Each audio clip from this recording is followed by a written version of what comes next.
The finals just got a brand new major update 2.2. I'm going to go over all the details around the actual event as well as the patch, some of the free event rewards as well as the Easter egg event itself, and some of the new details on the actual new map that you might have missed or haven't seen as of yet. We'll also go over some of the errors that are happening with the update, as well as the major change coming to Steam, and a whole bunch more. What's up world, it's Utopia back in with another video, and today we're checking out all things the finals. Okay, so hopping into the actual patch, I'm going to change it up for today because I've already seen a ton of people post patch stuff and patch notes. So today I'm going to cover most of the things encapsulated around the actual events, as well as what's happening over on the Embark portal side of things. I do want to go over their opening statements, as this does cover a lot, both on the Discord as well as the patch notes. Now with the beginning one here, we get this from Oscar, posted on the Discord, who talks about the Cis Horizon map, power shift, and leaving plenty of decorations around the map. And yeah, if you haven't seen, there is a ton of new decorations around the Cis Horizon map. There's even a massive bunny outside of the map.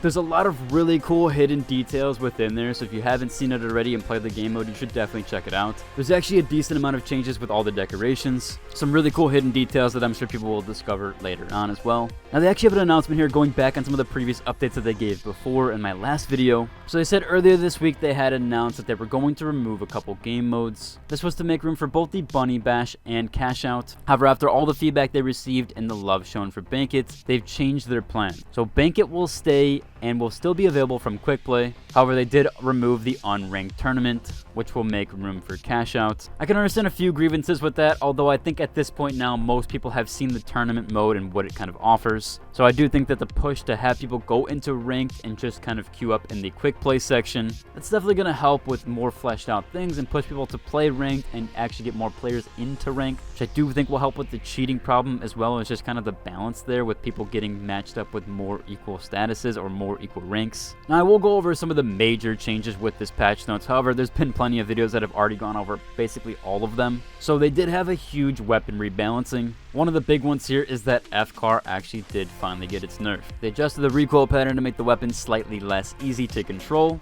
They also decreased the fall off multiplier at max range from 0.67 to 0.5, meaning it does less damage at longer range. So maybe that'll give the FAMAS a bit of a leg up there. However, we'll have to see how that plays out. And the 9.3R actually saw its increased fire rate from 240 RPM to 260. Glitch Trap and Glitch Grenade also got a big nerf there, where they got their effect reduced from 10 seconds down to 5. Definitely understandable for some of these changes here, and I'm glad they are mixing up the meta and changing the balance. Most of the other things in this patch notes are just minor fixes. Again, as always, I'm going to have the link down below, and I've already seen several people cover this, so I figured I would cover some of the meat around the actual patch notes, which is some of the errors that are happening right now. And some people are getting banned, but they're not actually getting banned, it's just a ban glitch. If this does happen to you, someone said they got banned for 13 days, just go ahead and relaunch your game. This might potentially happen when you leave a game too early or leave too suddenly. There might be a little pop-up that happens. Just go ahead and relaunch your game and you should be just fine. Again, this does seem to be happening from abandoning matches. Maybe there's a new system they're implementing eventually that's going to give a kickout timer. However, it doesn't seem to be fully functioning yet, so you can close your game and reopen it. Now, there is another major detail over on the patch notes, but this has to do with Steam and the Embark portal. So they went on to mention here that they're going to be switching all PC display names or Steam names to the Embark ID soon. This will make social connections easier and to share better quality display names going forward. Seems like they want to do some monitoring there with that, as Steam doesn't really have that as much. They said that you'll see a pop-up when you first open the game, and you don't need to do anything for this change. All you have to do is already have an Embark ID. Now, if you want to change your display name or Embark ID name, you can do that before the switch. You can do that by visiting Embark portal.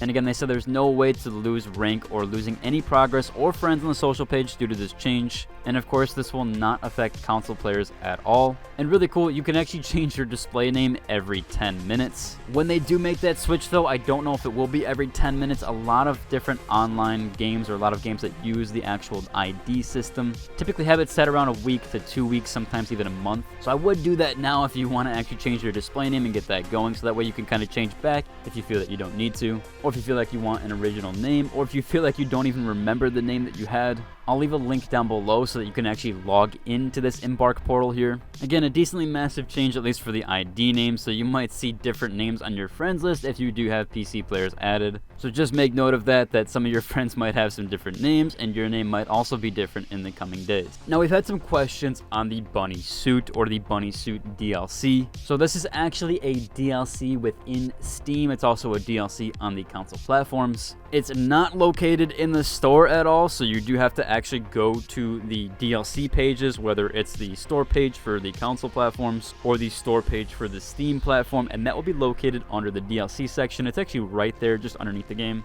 I think the main factor of this is because you actually do receive 2,400 multi-bucks. So in exchange, you are receiving that skin for $20, as well as that $20 2,400 multi-bucks pass or bundle. So again, it's not going to cost anything additional. For $20, you get the skin and the 2,400 multi-bucks that you can spend on other skins within the game. Fairly decent there. It's definitely an expensive skin, but I understand it does come with a lot of different things, as you do get that full outfit and an emote, as well, again, as that 2,400 multi-bucks. Some people do believe that this is going to be removed after the Easter egg event, although I assume they could do that with the store as well. It also is a bit odd because other bundles have been on the store before, where if you do buy them, they do give you multi-bucks with them. However, with the notion of them removing it after the Easter egg event, it seems like they will be able to do so no matter what, even through their store. Whereas with Steam, it would seem like it would be a bit harder to actually remove DLC from that section. Again, not sure why this is counted as DLC, but we do have it there that way. So if you haven't seen the bunny skin, that is why it's under your DLC sections, depending on what platform you're on. So if you're on consoles, you probably have to go to the store page and the DLC section there, as well as then Steam, you'll have to go to the DLC section there.